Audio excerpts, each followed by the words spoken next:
Supreme court को decide करना चाहिए था, और सुप्रीम कोर्ट को तो यूं ही डिसाइड कर देना चाहिए था। मैं तो सबसे सवाल पूछता हूं कि इस देश की सुप्रीम कोर्ट के तमाम जजेस बताएं, जितने भी हाई कोर्ट है उनके तमाम जजेस बताएं, डिस्ट्रिक्ट कोर्ट के तमाम जजेस बताएं, तमाम आईएएस ऑफिसर्स बताएं, आईपीएस ऑफिसर्स बताएं, डॉक्टर्स बताएं, प्रोफेसर्स बताएं, इंजीनियर्स एक्सेप्ट सॉफ्टवेयर इंजीनियर जिन्होंने पीएचडी कर रखी है वो बताएं, पढ़े लिखे जितने भी लोग हैं बताएं कि ईवीएम की तकनीक क्या है, वो कैसे काम करती है, कोई जानता है?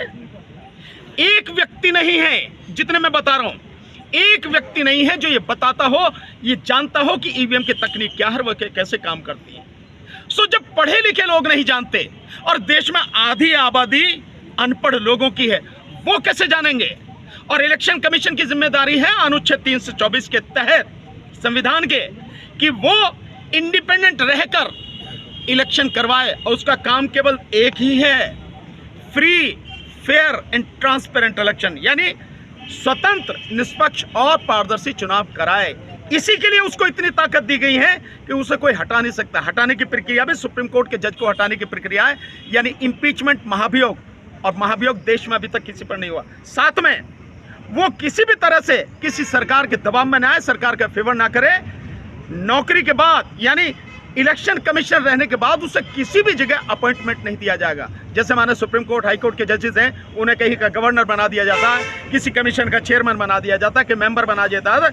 इलेक्शन कमिश्नर के लिए ये भी बंद कर दिया गया ताकि वो पूरी तरह से निष्पक्ष रहे, इंडिपेंडेंट होकर काम करे। लेकिन आज की तारीख में जो इलेक्शन कमीशन है वो मानसिक रूप से गुलाम है, और भारत सरकार या यूं कहो कि मोदी जी की गुलामी कर रहा है, जिसकी वजह से इंडिपेंडेंट इलेक्शन हो ही नहीं सकते। इसीलिए ईवीएम को हटाने के लिए संघर्ष हमारा जारी है। सर, आपने अभी एक आशंका जताई आपने कोर्ट के ऊपर, जिस पे पूरे देश को विश्वास है, अगर वहाँ भी अविश्वास की स्थिति पैदा होती है तो सर प्लीज ये ज्ञापन, प्रदर्शन, धरना, इसी की आवश्यकता है? देखिए, आज की तारीख में जब स्थिति ऐसी हो जाए कि कोई भी संवैधानिक संस्था अपना काम न करके सरकार की गुलामी करने लगे, कोई भी अदालत न्याय देने की हिम्मत नहीं कर पाए, उस समय केवल एक ही रास्ता बचता है, और वो है जन आंदोलन।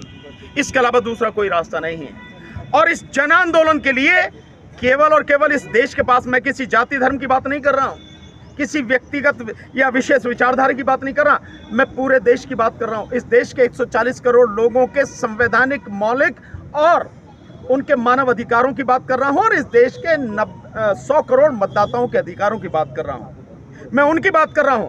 अगर ये 3 महीने इस देश के लोग नहीं लड़े तो देश में कुछ बचना नहीं है। जिस लोकतंत्र को आज आप देख रहे हैं, और आप हम सब लोग बैठे या मीटिंग कर रहे हैं, बात कर रहे हैं, आप पत्रकार, आपकी गर्दन पर भी तो छुरी लटकी हुई है। आने वाला नहीं है अभी वो जो कानून आने वाला कि सोशल मीडिया वाले हिल भी नहीं सकेंगे। अगर आप व्हाट्सएप पे भी एक मैसेज भी भेजोगे तो उसकी भी मॉनिटरिंग होगी। ये सारी चीजें आने वाली, सारी। तो जब स्थिति ये आ जाए